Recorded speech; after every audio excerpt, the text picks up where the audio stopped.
அனைவருக்குமே வணக்கம். இந்த வீடியோவில் நம்ம எதை பற்றி பார்க்க போகிறோம் அப்படின்னு பார்த்தீங்கன்னா, இந்த மைத்ரி ஆட்ஸ் என்ற நிறுவனத்தை பற்றி தான் இந்த வீடியோவில் நம்ம பார்க்க போகிறோம். இந்த மைத்ரி ஆட்ஸ் என்ற நிறுவனம் பார்த்தீங்கன்னா, அதிரடியாக பார்த்தீங்கன்னா ஒரு சில அப்டேட்டுகளாக கிடைச்சிருக்கு. இது பார்த்தீங்கன்னா, இந்த நிறுவனம் செயல்படுமா, செயல்படாதா, மக்களுடைய நிலைமை என்ன ஆக போகுது அப்படின்ற மாதிரி இந்த நிறுவனத்திற்காக பார்த்தீங்கன்னா, மக்கள் நிறைய பேர் இந்த நிறுவனம் செயல்படும் அப்படின்ற மாரி ஒரு சில அப்டேட்டுகள்லாம் வந்திருக்கு. அதே மாரி இந்த வழக்கு என்ன நிலையில் இருக்கு? இந்த ஆர்டர் காப்பி வந்திருக்கா? வரலையா? என்ன அப்டேட் தான் இந்த நிறுவனம் குடுத்துருக்காங்க. இன்னும் பெயில் குடுத்துருக்காங்களா? இல்லையா? என்ன அப்டேட் இருக்கு அப்படின்ற மாரி நெறைய மக்களுடைய எதிர்பார்ப்புகள் இருக்கு. இந்த எதிர்பார்ப்பு பத்தி தான் இந்த வீடியோல நம்ம முழுமையா பார்க்க போறோம்.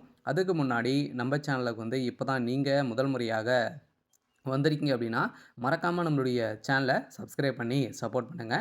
வாங்க வீடியோக்குள்ள போகலாம். பார்த்தீங்கன்னா, இந்த மைத்ரி ஆட்ஸ் என்ற நிறுவனம் தமிழகத்தில மதுரையில் செயல்பட்டது. இதில பார்த்தீங்கன்னா, திடீர்னு நெறைய முறைகேடுகள் நடந்திருக்கு அப்படின்ற மாரி இந்த நிறுவனத்து மீது நெறைய புகார்கள் எழுந்திருந்த நிலையில, இந்த புகாரின் அடிப்படையில அதிரடியாக இந்த நிறுவனம் முடக்கப்பட்டது. முடக்கப்பட்டதிலிருந்தே 2 வருட காலங்கள் ஆகுது. இனிமேல் பார்த்தீங்கன்னா, இந்த நிறுவனம் செயல்படாமலே இருக்கு.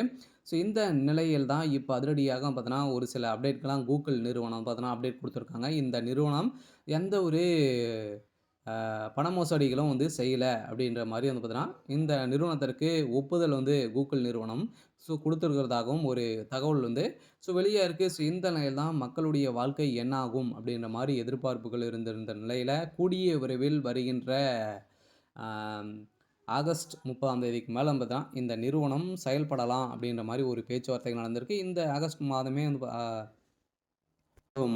இந்த நிறுவனத்துடைய பெயில் அனைத்துமே பார்த்தீங்கன்னா, நீதிமன்றம் முடிக்க போறதாக ஒரு தகவல் வெளியா இருக்கு.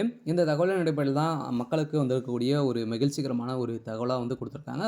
எம்டி ஆனந்த் சக்தி ஆனந்த் அவர்களும் பார்த்தீங்கன்னா, மக்களிடையே பேசுறதுக்கான ஏற்பாடுகளும் இப்ப நடந்துருக்கு. சில மக்களுடைய வாழ்க்கையை மாற்றி அமைக்கக்கூடிய அளவுக்கு தான் இந்த நிறுவனம் செயல்படுது இல்லையா? அனைவருக்குமே தெரியும். ஏழை எளிய மக்களுக்கு மலிவான விலையில உணவுப் பொருட்கள் அனைத்தையுமே வாங்கி இந்த நிறுவனம் ஒரு பேரை வாங்கி தந்தது. இருந்தாலுமே இதில திடீர்னு பார்த்தீங்கன்னா, இந்த நிறுவனம் ஒரு ஆப் தயாரித்திருந்த நிலையில அதில வரக்கூடிய விளம்பரத்தின் அடிப்படையில எக்கச்சக்கமான பணங்கள பார்த்தீங்கன்னா, அள்ளி அள்ளி தரக்கூடிய விதத்தில இந்த நிறுவனம் செயல்படுது. இந்த நிறுவனத்தில முறைகேடாக செயல்பட்டு வராங்க அப்படின்ற மாரி பார்த்தீங்கன்னா, இதில புகார் எழுந்திருந்த நிலையில தான் இந்த புகாரின் அடிப்படையில தான் இப்ப இந்த நிறுவனம் முடக்கப்பட்டிருக்கு.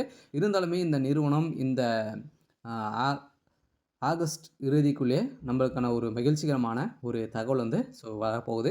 பெயில் அப்டேட்ட பொறுத்தளவுக்கு இன்னும் பார்த்தீங்கன்னா, பெயில் குடுக்கல. சரி, ஓகே. இன்னைக்கான அப்டேட் இதுதான். மறக்காம நம்மளுடைய சேனல சப்ஸ்கிரைப் பண்ணி சப்போர்ட் பண்ணுங்க. Thank you.